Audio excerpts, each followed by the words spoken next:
Eh, a ver, en términos canónicos siempre cabe agradecer y reconocer el convite a este tipo de encuentros, cuestión que hago, les agradezco. Además, prevenir que voy a hablar sobre ciertas cuestiones, a veces no tan canónicas, pero que son expresión de mi especial punto de vista y por lo tanto todo lo que yo haga o diga tiene que ser usado en mi contra, por supuesto.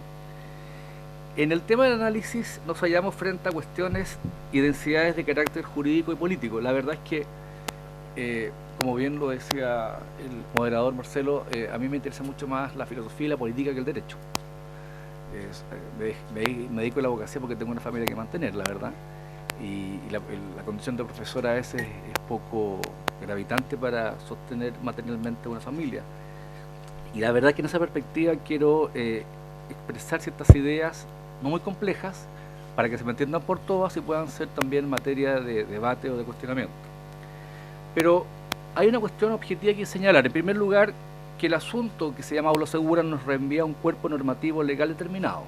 Y esa es la ley 21.129, promulgada el 19 de diciembre de 2018 y publicada el 27 del mismo mes. Una segunda cuestión es que según la propia denominación, la ley se denomina aula segura.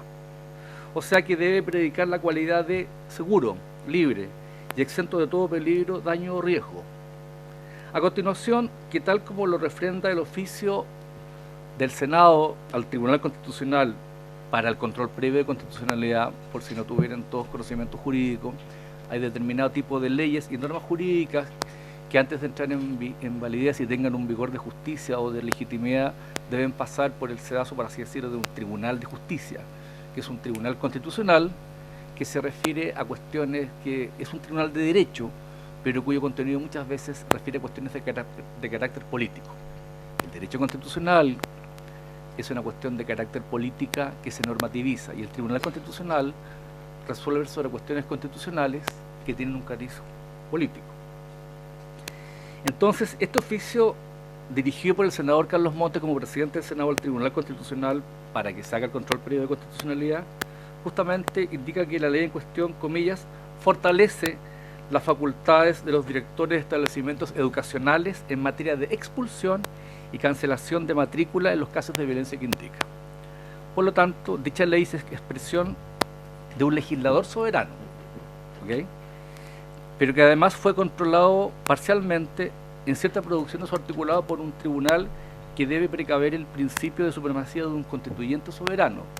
O sea, un legislador hizo una ley, pero esa ley se valida y legitima en la medida que está subordinado a una constitución.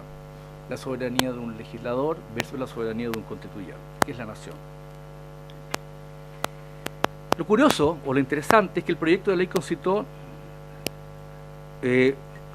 un amplio debate, pero además un alto nivel de apoyo. Fíjense ustedes que 33 de 41 senadores en ejercicio y 107 de 110 y según el caso 110 diputados de un universo 155 apoyaron el proyecto. O sea, curiosamente o asombrosamente, o cualquiera sea la forma en la que lo puedan caracterizar, se produjo un entendimiento entre los elementos o las mayorías que conforman el Congreso, que son básicamente dos. Y nos encontramos entonces a la posibilidad de hacer algunas inferencias de esta cuestión, tanto en los planos constitucional como normativo y por supuesto político. Y yo quiero hacer un par de reflexiones sobre la materia constitucional, si se me da el tiempo también, lo normativo legal propiamente y lo político. Hay una persona a la cual acudo muchas veces a leer para entender un poco esto de la cultura ilustrada, que se llama Nietzsche, Friedrich. Y él, acerca del lenguaje de la razón, que es su trato de todo método e intento de explicación de modelos científicos, dice que la mayor parte del pensamiento consciente, dice él, está secretamente regida por los instintos y forzosamente canalizada en vías definidas de su autor.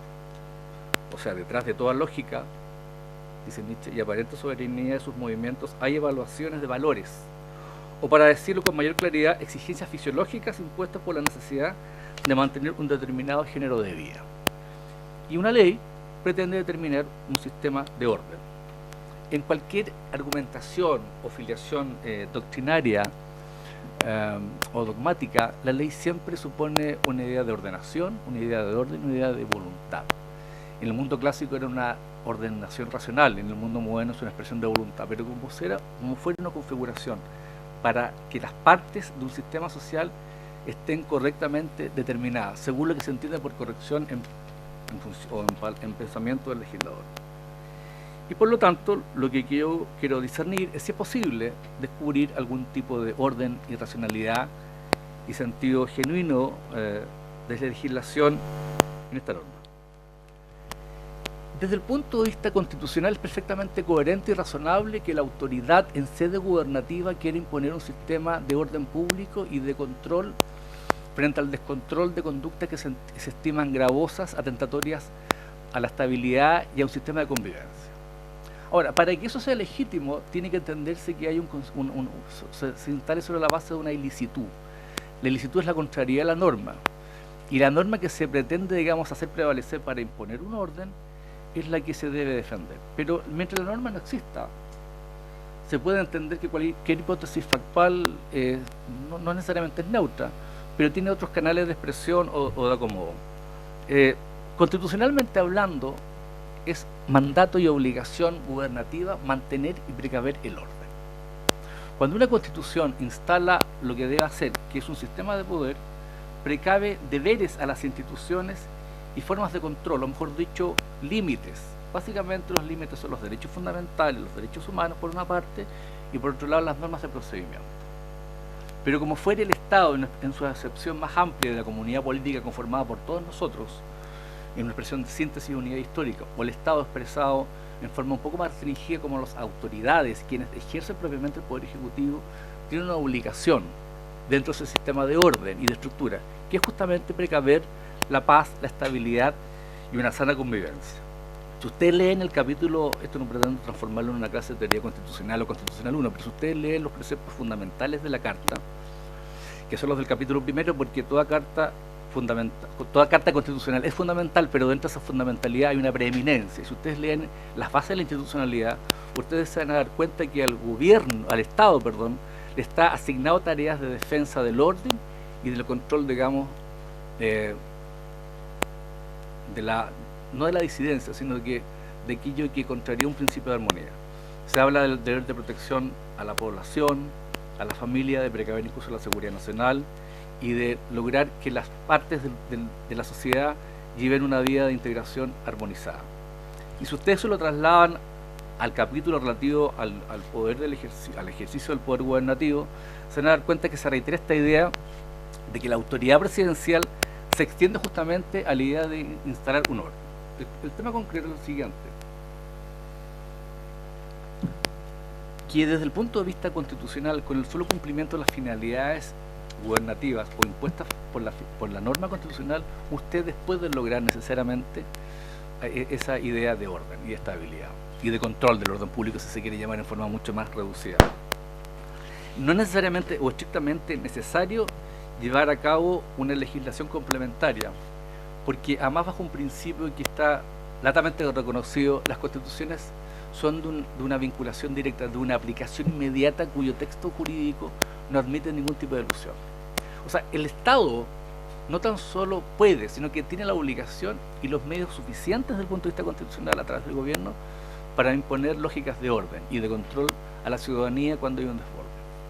Ahora, si se estima que en algún momento determinado tiene que haber una especificación legislativa, la cuestión concreta es determinar si existe prudencialmente la razón para eso. Ahora, yo no veo que haya problema en que el gobierno y la oposición se pongan de acuerdo para instalar una ley que se denomina la bola segura, cuyo efecto es precaver que no se cometen ilícitos graves dentro de un proceso formativo.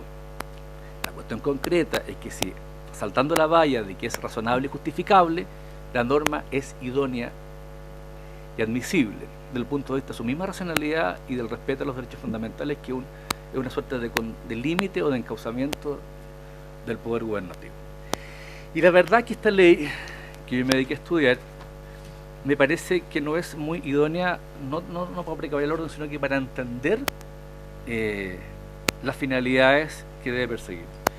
no puedo ser, por la pluralidad, digamos, de la concurrencia, no quiero aquí transformarme en una suerte de intérprete normativo o de hermenéutico legal, pero el articulado de la norma en cuestión del aula segura tiene ciertos visos de, no incoherencia, sino que de ambigüedad conceptual, ¿ok?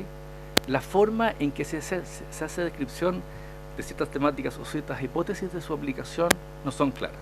Por ejemplo, dice, en el artículo primero se habla de la introducción de las normas, de las modificaciones que corresponden a la ley de que se trate, y dice lo siguiente, que debe incorporarse este precepto, escúchenlo bien: siempre se entenderá que afectan gravemente a la convivencia escolar los actos cometidos por cualquier miembro de la comunidad educativa, tales como. El tales como ya es una falta de precisión, porque el tales como es un artículo propositiva que indica una idea como de similitud.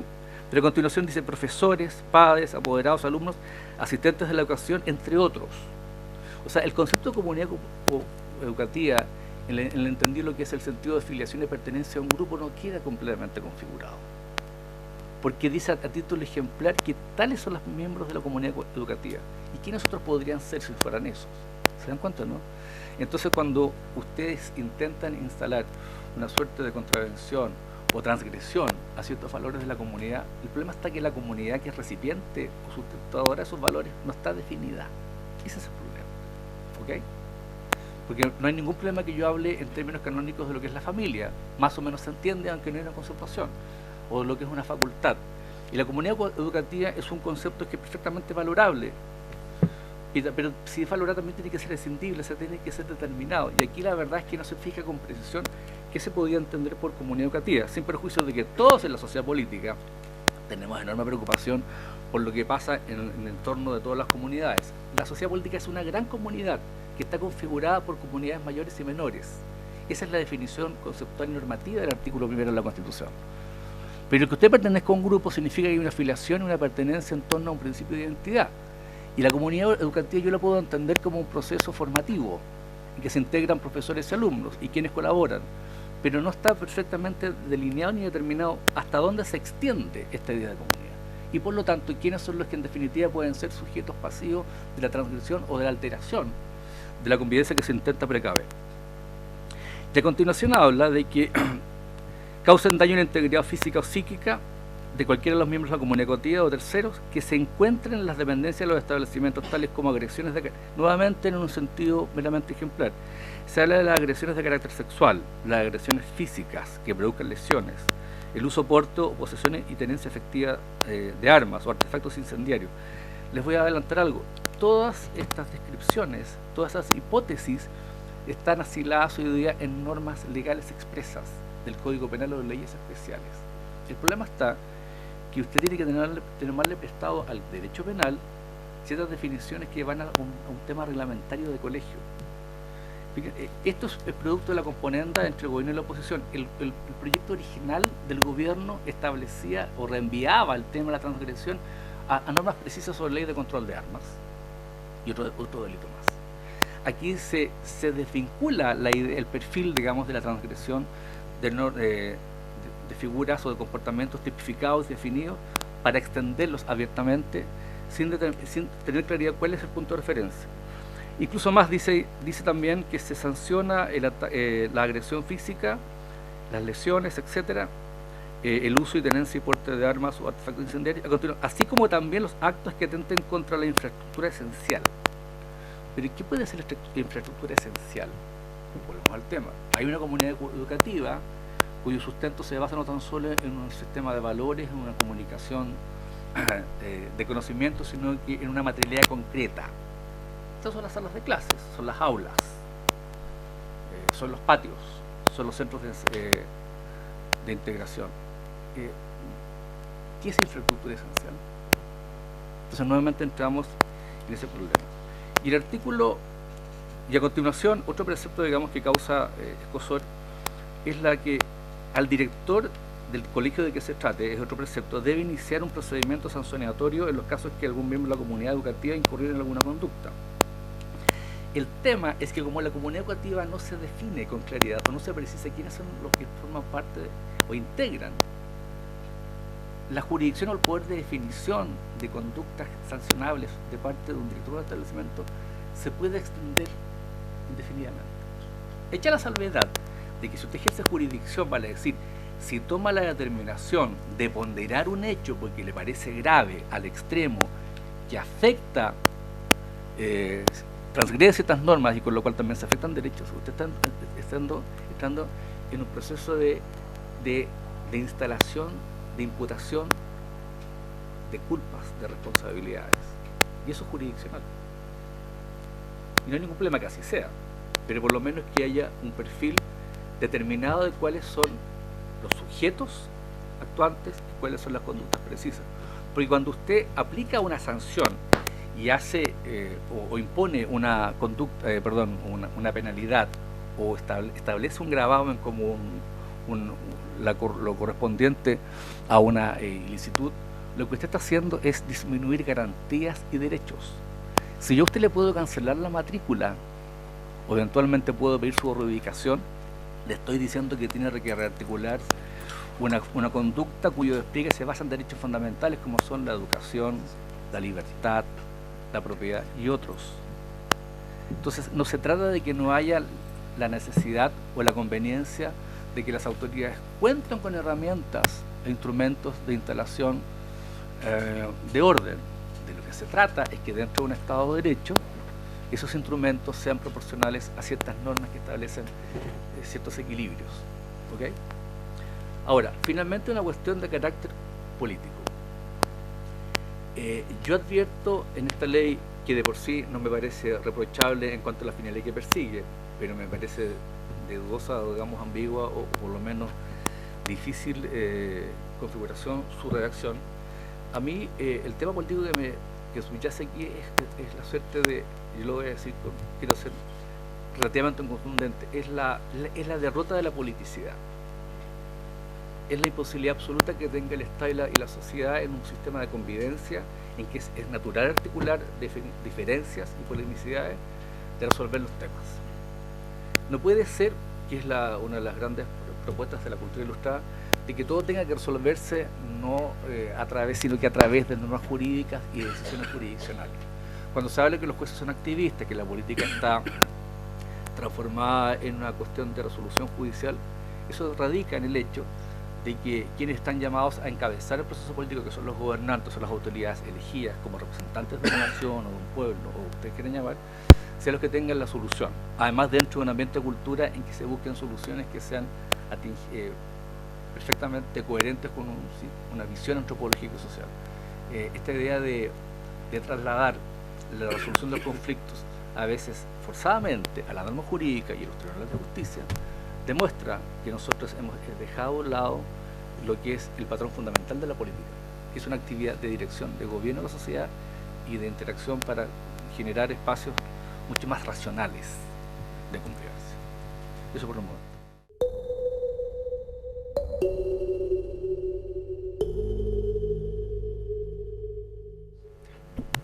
Muchas gracias. Buenas tardes a todos y todas. Justamente me quiero pedirle disculpas por haber llegado un poco más tarde. Justamente estaba terminando la sesión de consejo del instituto con temas bien complejos. Una primera aclaración: no voy a hablar por el instituto. Estos solo son comentarios a título personal. Y creo que hay mucho espacio de reflexión ahora con lo que ha pasado en el día y en la última hora en relación a Aula Segura y específicamente al Instituto Nacional. Quizá no lo mencionó en la presentación, pero yo también soy egresado del Instituto Nacional, entonces también tengo algún tipo de conocimiento interno de una cultura organizacional que puede ser bien compleja, bien particular, con luces y sombras. También uno lo puede decir, pero lo que más nos debería extrañar o lo que más nos debería incentivar el debate, que creo que eso, como les decía, va a ser lo más entretenido de este encuentro, es que parece que cuando estamos hablando de derechos humanos no estamos hablando lo mismo, los diferentes actores de la sociedad. Y cuando nosotros hablamos de derechos humanos, por lo menos deberíamos hablar de mínimos éticos que la sociedad se ha dado para ser una mejor sociedad. Y, y cuando nosotros empezamos a problematizar en materia de derechos humanos, y por un lado se dice, es mi derecho humano a X o es mi derecho humano a Z, y por el otro lado el gobierno, el Estado, un actor público, una figura de autoridad dice que los derechos humanos son otra cosa, quizás deberíamos dar un paso atrás y empezar a reflexionar de qué estamos entendiendo. Porque no es lo mismo decir que los derechos humanos son un obstáculo para el Estado de Derecho que decir que son parte del Estado de Derecho mismo. ¿Por qué le estoy poniendo esta diferencia? Porque cuando existe una manifestación pública, o existe un problema de delincuencia, o existe un problema de inmigración que nos ha tocado actualmente, parece ser que los derechos humanos no están en el discurso público, son una cosa externa que viene a perturbar alguna política pública o viene a perturbar alguna acción del Estado. Entonces cuando vienen los derechos humanos, entre comillas, vienen a perturbar el camino que el Estado o la sociedad se debería estar tomando. Pero eso es una visión bastante errada que está bastante instalada en el discurso. Si no se han dado cuenta, empiecen a reflexionar, porque cuando existe algún hecho de delincuencia común, y podemos ahí reflexionar mucho sobre cómo los derechos humanos se relacionan con la delincuencia común y con las acciones de los privados, parece ser que los derechos humanos, tanto como concepto, tanto como personas que trabajamos en el tema público-privado, son un obstáculo. Y cuando pedimos respeto a los derechos humanos, en realidad lo que estamos haciendo es atándole las manos al Estado, en esta caricatura, para que pueda tomar medidas. Y eso también pasa en los extremos, también los extremos de confrontación política, no solamente, podríamos decir, en una visión lineal, de extrema derecha o de extrema izquierda, pero en los extremos parece que los conceptos de derechos humanos están bastante siendo desdibujados. Y lo que hay que hacer, o lo que deberíamos todas las personas que trabajamos en derechos humanos invitar, es que el concepto es uno solo, puede tener diferentes tentáculos, diferentes bordes, medios difusos, pero uno solo. Y los derechos humanos no son un problema para el Estado de Derecho, no son un problema para la sociedad, sino que es la forma que nosotros tuvimos de reaccionar como sociedad civilizada para abordar ciertos problemas en parte del Estado. Entonces, cuando nosotros vamos a decir que nos enfrentamos con problemas de violencia, problemas de migración, no deberíamos decir que los derechos humanos son un ente externo, sino que son un límite, pero también pueden ser una búsqueda de respuestas también para encontrar soluciones. Cuando uno ve toda la conflictividad en materia de aula segura y también la movilización estudiantil y también otros tipos de movilizaciones sociales, uno también ve que la manifestación pública también empieza a desdibujarse un poco. Cuando nosotros hablamos del derecho a la manifestación pública, nosotros no estamos hablando por un extremo del término de la democracia o la crisis institucional. Cuando los manifestantes públicos, las personas que están llevando una demanda pública a la calle, salen a manifestarse, no solamente las marchas, porque también hay un fetiche de las marchas. Toda manifestación pública es una marcha, y por la Alameda. Pero las manifestaciones públicas tienen una tipología mucho más rica, mucho más potente, mucho más diversa que la mera manifestación o la mera marcha. Y existen libros muy buenos que también se podrían revisar sobre manifestaciones aún más efectivas que la marcha y aún más impactantes en el término de lo que se quiere perseguir, que son los libros, bueno, ahí después los puedo decir, pero son formas de manifestación. Pero las manifestaciones públicas no son disrupción del Estado de Derecho, sino que son formas no institucionales de expresar descontento o forma de participación ciudadana. Y esto no es nada nuevo, no es ninguna teoría sociológica nueva, esto está en la misma Declaración Universal de Derechos Humanos. Cuando la Declaración Universal de Derechos Humanos dice que todos tenemos derecho a reunirnos, a asociarnos y tenemos libertad de expresión, lo que estamos diciendo es que las manifestaciones públicas es parte de nuestro ecosistema diario. Entonces, por un lado, cuando salen a manifestarse pública hemos perdido un poco, estamos poniendo en crisis la democracia. No, eso es mentira. Son otras formas no institucionales de expresar algo. Es política, y eso es bastante rico, es bastante interesante, y eso es algo que nosotros tenemos que rescatar. Pero no cualquier manifestación pública es protegida, y aquí las manifestaciones públicas pacíficas son las únicas manifestaciones que están protegidas bajo el derecho internacional de los derechos humanos, bajo ese punto de vista. Por tanto, si se van a manifestar, tiene que ser pacífico. Si se van a optar otros medios de manifestación no pacífica, lamentablemente el sistema normativo actúa, reacciona. Ahora, cuando nosotros dicho esto, cuando nosotros tenemos un conflicto y cuando aumenta la conflictividad, ¿dónde ponemos el problema? ¿O dónde ponemos el ojo? Como teniendo todo más o menos claro, y les propongo ese acuerdo de que los derechos humanos son lo que le he comentado. ¿Dónde se pone el énfasis? El énfasis puede ser en atender las causas, el énfasis puede fortalecer los derechos humanos, pero la tendencia en algunos proyectos de ley, en algunos temas, es justamente lo contrario, es debilitar los derechos humanos, por lo que yo les dije al principio, que es que los derechos humanos se ven como una amenaza, y eso es bastante complejo. Ahora, más allá de lo normativo, cuando nosotros entendemos que los derechos humanos son este mínimo que el Estado tiene que actuar, y también se le invita a los privados también están dentro de este sistema con otras obligaciones, con otras metodologías, con otros mecanismos, también tenemos que ver cuál es la medida más específica. Y solamente quiero dejarle un dato, que cuando nosotros estamos ante el aumento de conflictividad poniendo el énfasis en debilitar los derechos humanos, en debatir sobre las garantías judiciales, que son un problema, donde queremos más garantías o menos garantías judiciales para más eficacia, lo que nosotros estamos algunas veces haciendo es más policía en el sentido de más revisión y más contacto de las personas en términos de conflictividad juvenil con las policías, con carabineros, con la policía de investigaciones, control de identidad preventivo. Y recientemente, más allá de lo normativo y lo ético y lo político, la evidencia dice que los niños que han estado en contacto con policías desarrollan una identidad criminal mucho más fuerte. Eso lo que dice es que cuando tú le metes más policías a niños en edad juvenil, ya sea no solamente para en el sentido de persecución penal, sino que control de identidad, contacto, esos niños tienen mayor posibilidad de desarrollar una conducta criminal. Entonces, esto es un extremo que se hizo en un grupo control, pero lo que te dice eso, en un estudio recientemente publicado el 23 de abril de 2019 por una revista de la Universidad de Yale, lo que dice es que desde la sociología y desde la psicología, es que más allá de la evidencia ética, de que no es bueno controlar conflictos políticos con exceso de policía, lo que te dice es que se genera el efecto contrario. Y entonces el debate es mucho más amplio que simplemente decir mano dura, simplemente decir debilitemos los derechos humanos. Tenemos nuevamente consideraciones filosóficas normativas, pero también tenemos consecuencias muy prácticas. Que es que lo que nosotros creemos que es bueno a priori, la evidencia te está diciendo que produce todo lo contrario.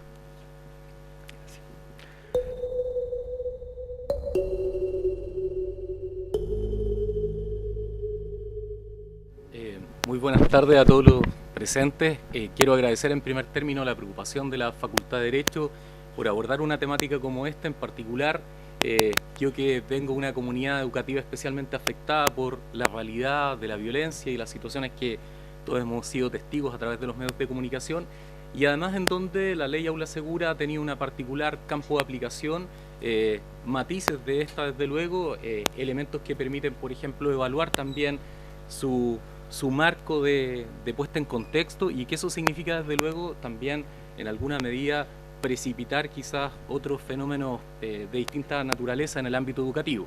Y quiero partir planteando una primera autocrítica, es decir, que hemos hecho los educadores a fin de poder prever, de enfatizar la formación ciudadana, de ir en contra de aquello que el contexto nos impide quizás materializar de una forma más profunda, y es que justamente todos los valores que tienen que ver con la paz, con la democracia, con el respeto a los derechos, con las libertades, quizás sea una gran deuda que nosotros tengamos desde nuestro ámbito profesional y nuestra interacción en el día a día con los estudiantes. Y creo que en eso también tenemos que ver todo este contexto a fin de poder evaluar en primer término ese requerimiento, es decir, qué nos queda también a nosotros como tarea, independiente de las condiciones, independiente de la existencia o no de esta ley y de cuál es su marco de aplicación.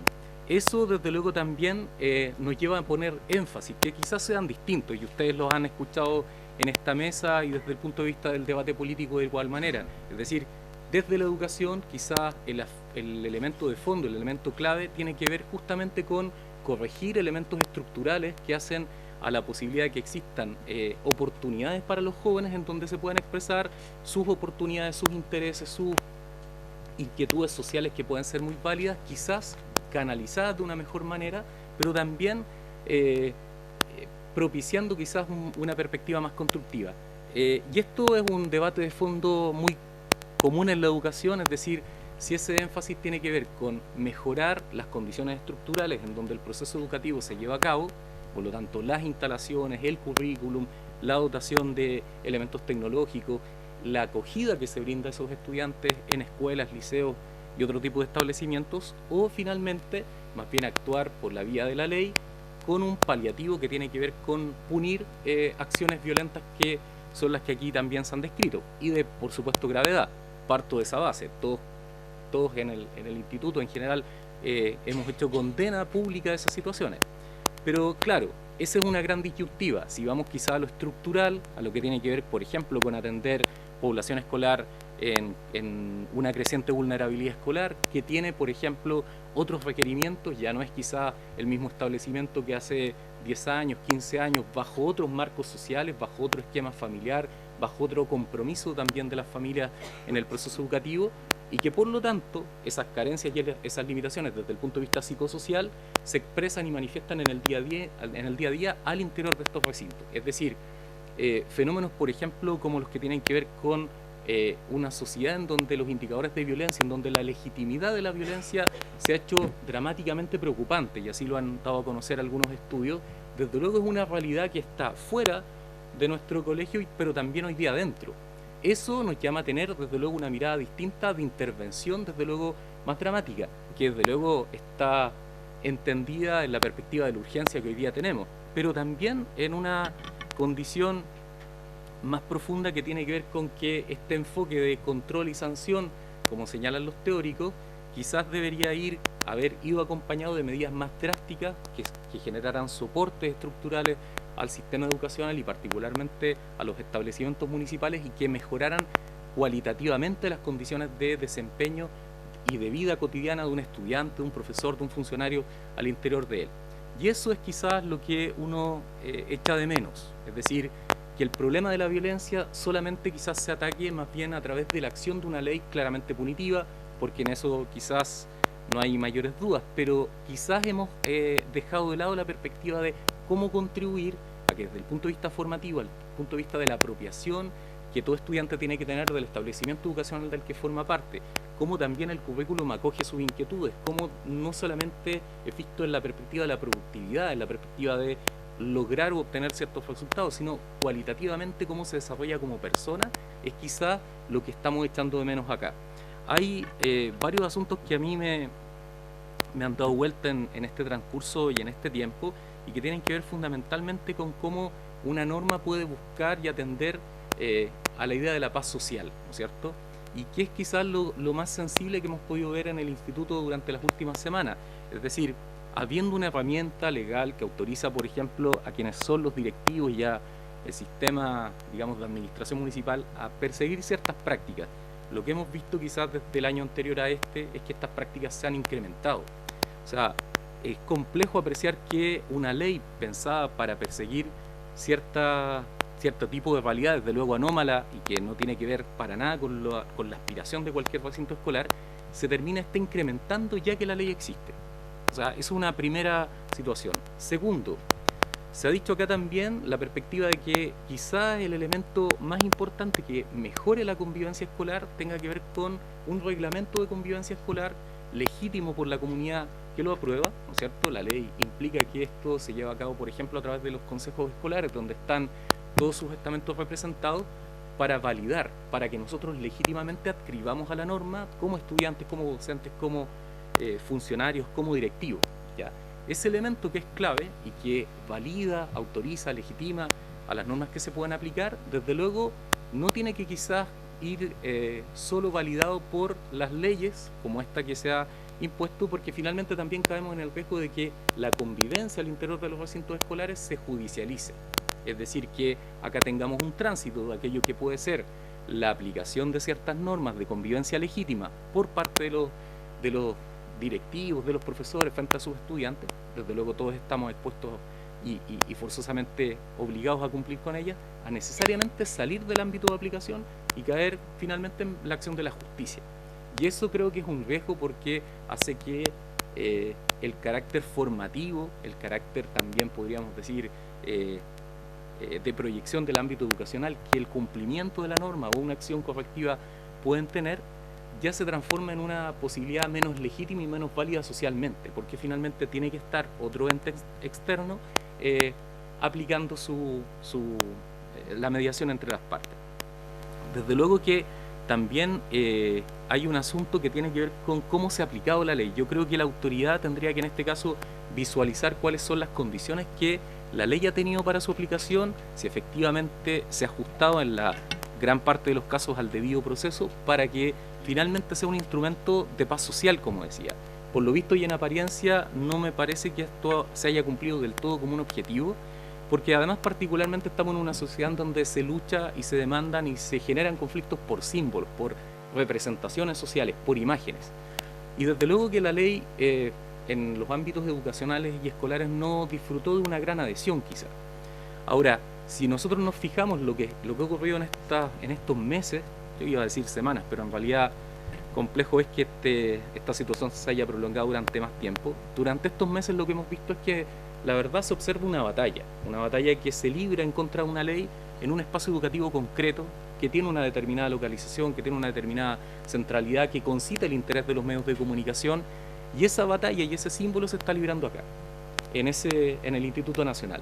Y efectivamente, quizás por eso y por la sensibilidad y la fragilidad que nuestro colegio tiene en función de ello, es que este panorama se haya vuelto más agudo.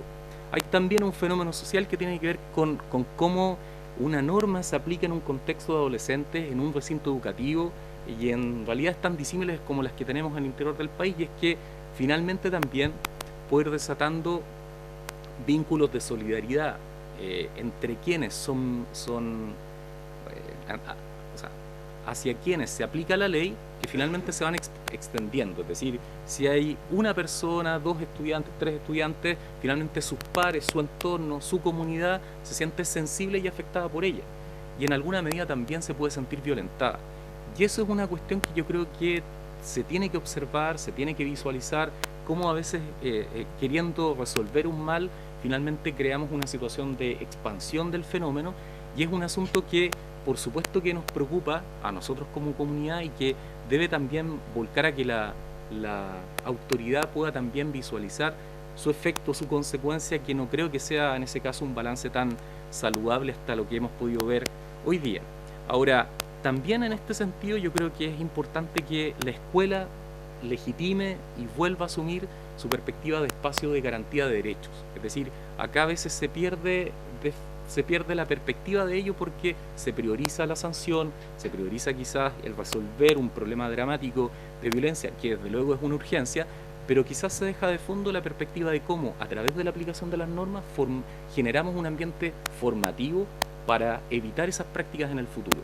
Ya lo decía Branislav, el contacto, por ejemplo, con instituciones policiales, la señal de que un establecimiento escolar esté virtualmente sitiado por fuerzas especiales de carabineros, desde luego que no es un ambiente útil o necesario o indispensable para generar un aprendizaje más claro. Es verdad, y los estudiantes no son responsables del conjunto de sus actos, digamos, pero como tampoco de la intervención policial, pero también tenemos que mirar esas condiciones del contexto, del entorno, y en cómo a veces las prácticas de la autoridad pueden inducir a conductas de una naturaleza quizás más compleja.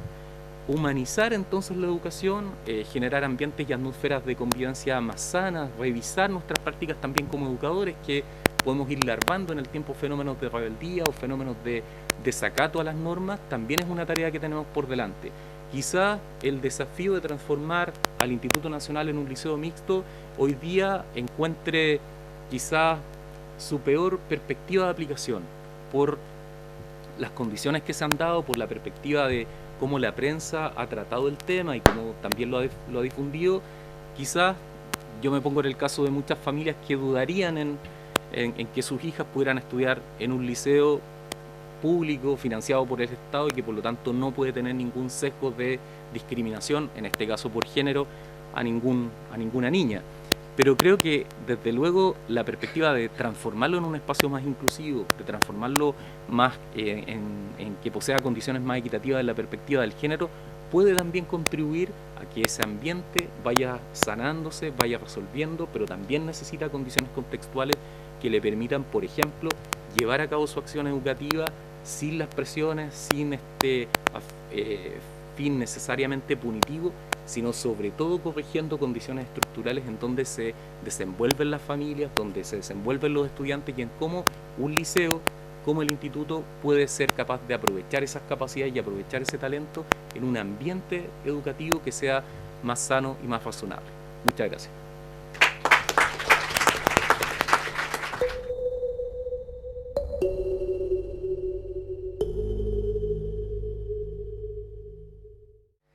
Usted plantea una cuestión que es difícil de allegar, que es una suerte de solución global. Dentro de un ambiente, de una relación social, de una vinculación que se desatan todo tipo de racionalidades, reflexiones y emociones, es muy difícil a veces articular y sincronizar. Entonces las proposiciones normativas y filosóficas son a una búsqueda de algo bueno. Los griegos hablaban de la prudencia, los romanos del buen ciudadano, del optimate.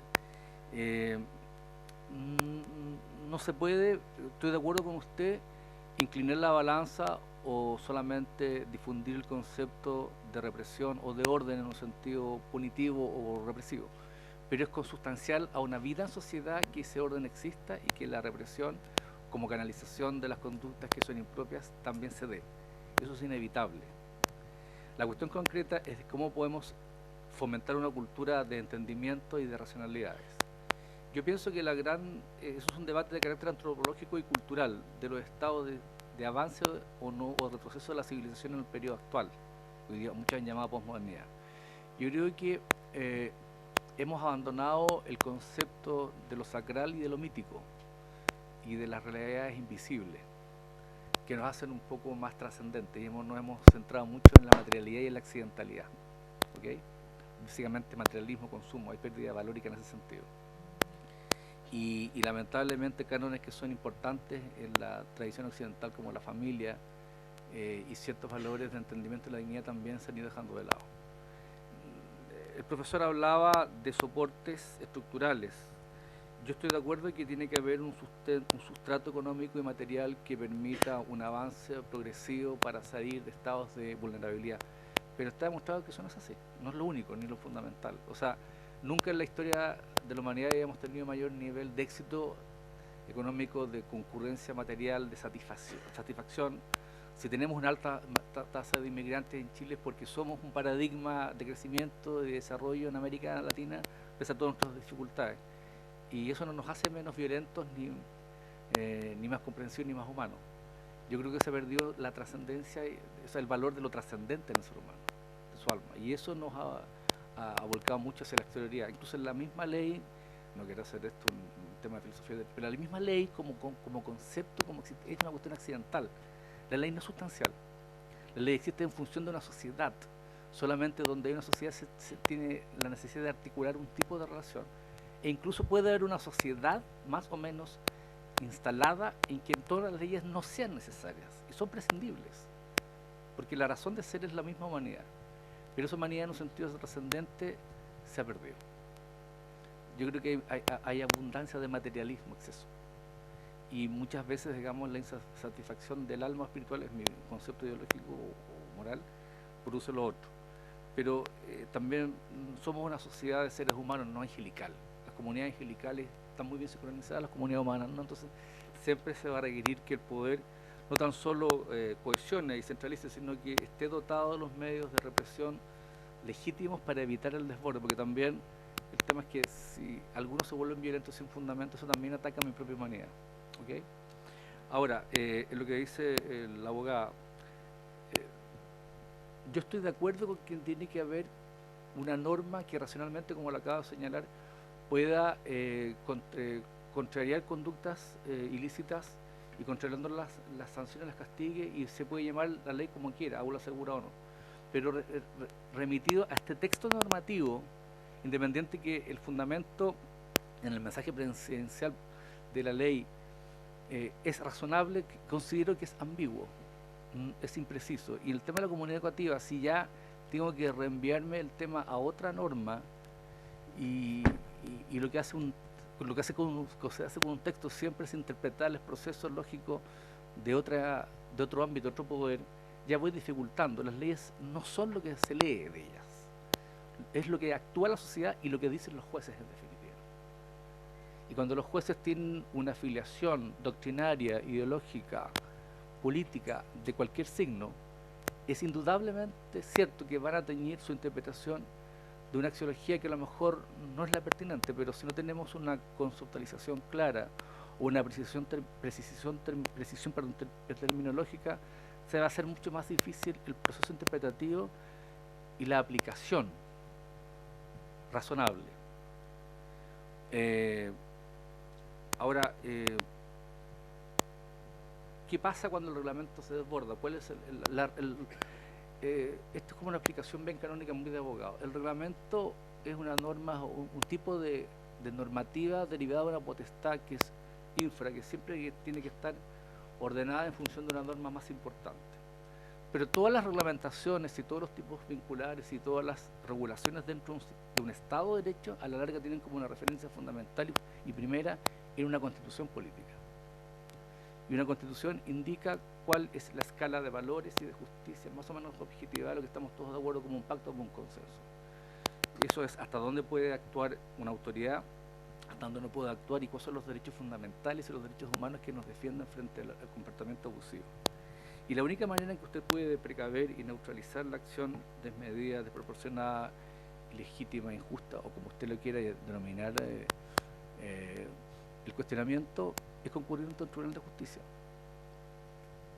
Y no existe otra fórmula, porque dentro de un Estado de Derecho los conflictos se resuelven en sede jurisdiccional si son jurídicos, o a través de procedimientos electorales si son políticos. Lo que pasa es que aquí estamos teniendo temas políticos y de convivencia, que son razonables de entender en una perspectiva legal, porque afectan derechos, pero extremando su normativización y su judicialización. Por eso sostenía en un comienzo de que aquí hay una derrota de lo político, la politización es un ente auténtico.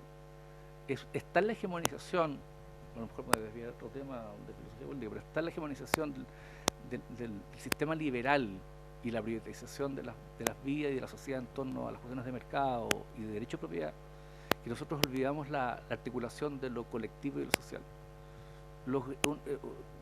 Bueno, yo soy medio gótico, la verdad, así que no hay problema. Pero la modernidad justamente tiene ese problema. Está la importancia que le ha instado al individuo y la relevancia de lo patrimonial, que se perdió el sentido de lo colectivo y de lo político, que es el campo propicio y que naturalmente es polémico, porque tiene que ser así, porque es disputa, en que tiene que dar solución a estos problemas. Los jueces no tienen por qué tomar definiciones de políticas públicas y lo están haciendo, pero los legisladores a su vez hacen componendas sin sentido, por una falta de convicción frente a su electorado, que lo pierden. Y los gobiernos, en vez de ejecutar, porque para eso son la legislatura y la representación, también muchas veces abdican. Una sana política pública de un Ministerio de Educación y de una autoridad consciente podría servir mucho más que una ley. Pero cuando la autoridad abdica de su deber de autoridad y cuando el legislador extiende indebidamente sus temas a cuestiones políticas que no le corresponden, que en vez de debatirlas las transforma en norma jurídica como una manera de acaparar también una posición dominante oligárquica, terminamos con esto.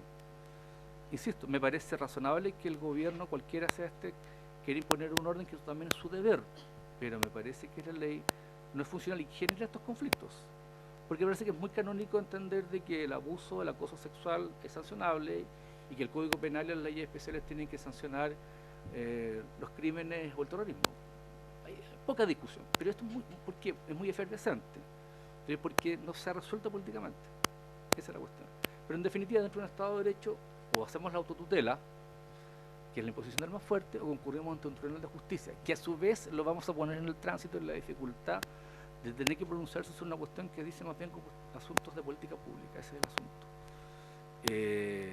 Yo soy papá de 3 nietas, ya están grandes, los mayores ya son profesionales. Me tocó ser padre y entender las dificultades de la crianza. Y claro, en mi tiempo no existía esa ley con mis niñitos, pero es un tema complicado, o sea, yo lo entiendo, pero también es cierto que las familias tienen que entender la responsabilidad moral y cívica y social que les corresponde de conversar y proponer fórmulas pacíficas de entendimiento. Yo soy profesor de esta escuela, hemos vivido paro, hemos vivido agresiones, no es mi caso, yo la verdad es que me llevo muy bien con los alumnos, no tengo nada que decir, tengo enormes dificultades y diferencias con todos, pero en un plano público. Porque la otra cuestión es que la gente confunde el plano de lo público con lo privado, si eso es el otro problema. Lo público es el campo de lo político, pero lo privado es la relación inter. O sea, yo puedo discrepar de cada uno de ustedes, y estoy acostumbrado a ser minoría, pero no tengo por qué entender de que la discrepancia en un afán político suponga una eliminación, una neutralización del otro. Son cuestiones distintas. Y también estamos en esa confusión porque se ha superpuesto el valor de la privacidad o de lo privado. ¿Eso? Gracias, profesor. Ahora responde don Branislav. Ya. Bueno, hay un conjunto de interrogantes, voy a tratar de dar respuesta a la mayor parte de ellas. Voy a partir por lo último, que tenía que ver con cómo surgían los reglamentos, y efectivamente aquí hay un tránsito porque la gradualidad de las sanciones la determinan, por ejemplo, las mismas comunidades escolares. Y lo que decía la señorita era justamente posible, es decir, que hubiera un tránsito de una sanción que pudiéramos calificar de leve, que por lo reiterada quizás se calificara de mayor complejidad y gravedad, y finalmente esta derivar en la expulsión o una sanción mayor. Es decir, eso lo determina la propia comunidad. Ahora, eso sigue un tránsito que tiene que ver con el conjunto de las normas, por ejemplo, Ley General de Educación, Ley de Convivencia Escolar, y debería depositarse el reglamento en la Dirección Provincial de Educación para que éste hiciera revisión de este, no mero depósito generalmente, si bien, claro, o sea, por eso digo, depósito de él en la expectativa de que sea revisado y vista la coherencia del documento con el conjunto de las normativas. Pero claro, quizás lo que sucede es solamente que este es receptor y no requiere un mayor análisis, o no puede llevar a cabo un mayor análisis de este para que sea devuelto y finalmente validado. Entonces, esos son los dos grandes riesgos que esto tiene. Efectivamente, la potestad, por ejemplo, de normar ciertos aspectos o de establecer ciertas sanciones frente a determinadas conductas puede tener una gradualidad desmedida que determina esa comunidad porque considera que hay determinadas urgencias o acciones que hay que corregir, y cuando exagera quizás en la sanción, finalmente comete arbitrios que pueden derivar finalmente en un conflicto al interior de la comunidad que es más complejo. Pero justamente ese es el trayecto de la comunidad, la sanción dentro de este por ejemplo, el Consejo Escolar, y finalmente el depósito en la Dirección Provincial de Educación. Pero como señala la señora, es justamente un procedimiento administrativo, por lo tanto no se cautela quizás del todo la plena garantía de estas condiciones. Ahora, también efectivamente en el instituto han habido del orden de 29 procesos por aula segura.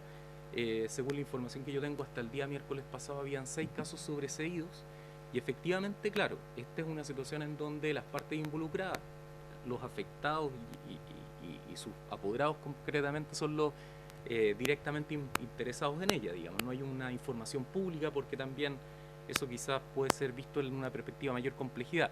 La información se dio a conocer en el Consejo y claro, yo creo que es una deuda de los representantes, de todos los representantes, el dar a conocer en mayor medida esa información, porque desde luego nos sitúa en un contexto específico. O sea, tampoco tenemos que pensar que a lo mejor es un uso tan indiscriminado o tan masivo de la ley, o es que quizá una sombra tan dramática. Tiene una aplicación que ha sido de un conjunto de casos concretos, pero en la medida en que efectivamente existe más información, la confianza sobre la aplicación y sobre otras eventualidades que esta pueda tener, yo creo que es un elemento fundamental dentro de ese panorama. Ahora, también, por ejemplo, la perspectiva quizás de la comparación que pueda haber respecto de otros panoramas, otros modelos educativos.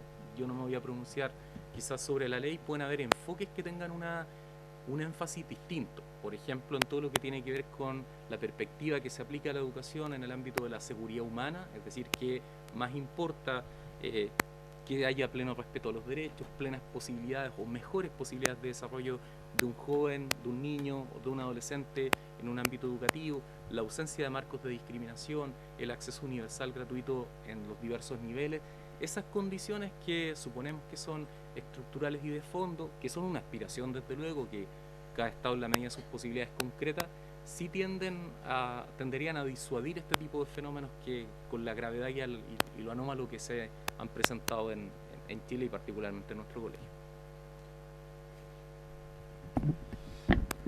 Bueno, yo estoy totalmente de acuerdo con todo lo que se ha dicho. Creo que si querían confrontación entre nosotros, creo que no va a haber mucha, pero yo quería también reflexionar un poco de qué hacemos ahora. Porque se ha dicho que tenemos una realidad de violencia dentro de muchos colegios, tenemos una realidad de segregación que es evidente, de crisis del sistema educativo, tenemos problemas de igualdad y no discriminación, de estratificación, de discriminación en razón de posición económica. Esas son las palabras que nos van sonando cuando nosotros caracterizamos el sistema educativo. Ni que decir también de las diferencias entre los profesores, la manifestación y las demandas del gremio de profesores también, demandas locales de bastantes comunidades, y la pregunta es ¿qué hacemos? Lo que se tiene que hacer es una discusión política, esencialmente política, pero también tiene un componente jurídico que puede ser majadero, que lo vuelvo a reiterar, pero para algunas veces a los actores políticos, sobre todo de gobierno, se nos olvida algunas veces, que las decisiones públicas legítimas tienen que estar en concordancia con los derechos humanos. Eso es pero básico. Y también es recordar que lamentablemente, o no lamentablemente, es la realidad normativa desde 1945, e incluso antes, desde el 48 específicamente de la Declaración Universal, que las manifestaciones públicas protegidas son las manifestaciones públicas pacíficas. Esas son las protegidas y las legítimas. Y la consecuencia de no ir a una manifestación con una disposición pacífica es la reacción normativa. Es la reacción normativa, es la sanción. Y sobre todo es la deslegitimación del discurso político. Cuando uno hace una acción violenta, el discurso político del que hace la acción violenta se deslegitima. Ahora, en estas circunstancias. Y más allá de lo extrajurídico, las manifestaciones, por ejemplo, si recordamos el año 2006, porque yo también he estado en manifestaciones, muchas manifestaciones, y algunas veces uno se olvida que hay manifestaciones exitosas y fracasadas anteriormente. Y uno de los grandes éxitos de las manifestaciones del año 2006 fueron por los métodos novedosos no violentos. O sea, eso es algo que tiene una prueba de validez. Y como yo les decía, también hay autores, específicamente Gene Sharp, que ha trabajado las manifestaciones no violentas como una acción efectiva política. Ahora, lamentablemente, para los estudiantes y abogados de derecho, si no lo saben ya, los reglamentos y la norma no sirven mucho, algunas veces. Y lamentablemente la adhesión a la norma es bastante relativa, y los efectos de la normativa algunas veces son totalmente impredecibles. Algunas veces nosotros podemos tener la mejor de las disposiciones, la mejor objetivo en el debate legislativo, pero la norma se produce un efecto totalmente contrario, totalmente impredecible, la sociedad la interpreta de otra forma, los jueces contribuyen, y al final los reglamentos, la normativa en general, cuando sale del Congreso, sale del legislador, se vuelve norma jurídica, es totalmente, puede ser totalmente descontrolada, y allí nosotros tenemos que valernos y tenemos que pedir siempre ayuda a otras disciplinas. Y para los estudiantes de Derecho, para los abogados, es súper importante esto. Para este tipo de problemas, los que estamos discutiendo acá, el derecho no basta. El derecho se queda corto para lograr soluciones. Y tenemos que mirar otras disciplinas y necesitamos tener otros actores. Porque también nos pasa a los abogados, a los estudiantes de Derecho, que muchas veces nosotros creemos que la norma es la gran finalidad y la gran respuesta pública a un problema. Y en realidad muchas veces es el problema mismo o es el inicio de la solución. Ahora, ¿qué problemas podemos escuchar de aula segura específicamente? Desproporción de la sanción con la gravedad del ilícito, eso lo podemos discutir caso a caso. Podría existir un problema de tipicidad en cuanto a que la sanción debería haber estado establecida, lo podemos discutir. Podemos discutir que existen problemas de procedimiento, también está dentro de la discusión que uno puede ir abordando. Y por supuesto que acá la forma es tan importante como el fondo, por eso estudiamos Derecho. O sea, la forma es muy importante. Pero cuando nosotros estamos hablando de aula segura, incluso uno podría estar hasta de acuerdo con que en general las conductas dañinas tienen que tener algún tipo de reacción normativa, algún tipo de sanción, pero con las consideraciones que ya les dije. Pero ¿y el fondo? O sea, aula segura centrémonos en los problemas de forma. Y el fondo, el porqué de la violencia, el porqué de la transgresión, el porqué de los problemas de convivencia. Y la ley de auto segura no te lo responde. Aplicar el mecanismo no te responde nada. Simplemente una consecuencia a una acción antinormativa. Y desconozco las medidas complementarias que se usan en cada colegio, pero lo que quiero proponerle es que cuando existe una acción violenta, tratemos de entenderla. O cuando existe algún problema en convivencia hay que entenderla, no justificarla. No estoy justificando y no estoy diciendo que la violencia sea aceptable en una manifestación, pero lo que estoy diciendo es que tenemos que entenderla. Porque para solucionar un problema tenemos que entender cuál es ese problema. Y eso es como el axioma básico de una reacción estatal basada en evidencia en política pública. Más allá del derecho, si uno no entiende el problema, si no sabemos qué está pasando, no vamos a entender y no le vamos a chuntar a la solución. Es más, cuando nosotros tenemos un sesgo en el problema, también tenemos un sesgo en la solución. Y si el problema nosotros decimos que es la violencia, que decimos que es aula segura, y todo gira en torno a los hechos que nosotros conocemos en muchos colegios, la respuesta siempre va a ser policial. O sea, si nosotros decimos que el problema es la violencia, ¿cuál va a ser la respuesta estatal? Siempre va a ser policial. Y eso va a ser el conflicto intercultural de la Araucanía, por ejemplo. Si nosotros decimos que el problema en el conflicto intercultural de la Araucanía es policial, es de delito, la respuesta va a ser siempre policial. Y ahí se acabó la política pública. Claramente esa no es la respuesta. Y el problema que estamos intentando abordar con el problema de convivencia escolar multiactor es un problema multicausal, estructural, como decía el profesor, y que a través de la punición lo único que estamos haciendo es abordando un problema sesgado y además con la evidencia publicada que ya les decía, dañina a largo plazo, dañina para la construcción de ciudadanos y de identidad. El aula segura es un dato súper relevante. No estoy diciendo que también hay que chutear aula segura y no abordarlo. Es un problema, tenemos que abordarlo, se tiene que revisar, pero el problema es multicausal y la respuesta es mucho más grande. Ahora, lo que deberíamos estar debatiendo, si es que no se está debatiendo ya en algunos colegios, es cuáles son los problemas. O sea, pongámonos de acuerdo, todos los actores relevantes, la comunidad escolar, pero también los actores políticos que tienen relevancia, no solamente el sostenedor, sino que también el legislador, DIPRES siempre pena la dirección de presupuesto cuando uno quiere hacer políticas públicas. Pero, ¿cuáles son los problemas? Deberíamos ponernos de acuerdo en cuáles son los problemas y ahí empezar a construir las soluciones. Eso es como una propuesta. Muchas gracias. Desde la Consejería Estudiantil del Departamento de Ciencias del Derecho, le damos las gracias a todos y a todas las presentes por su interés, compromiso y participación en este importante evento. Agradecemos que se valoren este tipo de instancias en donde se fomenta la comunicación y diálogo entre los distintos estamentos y la comunidad en general. Además, creemos que estos espacios son profundamente necesarios y nuestra facultad no puede ser ajena en ningún caso, por lo que esperamos que se sigan replicando a lo largo del tiempo. Muchas gracias.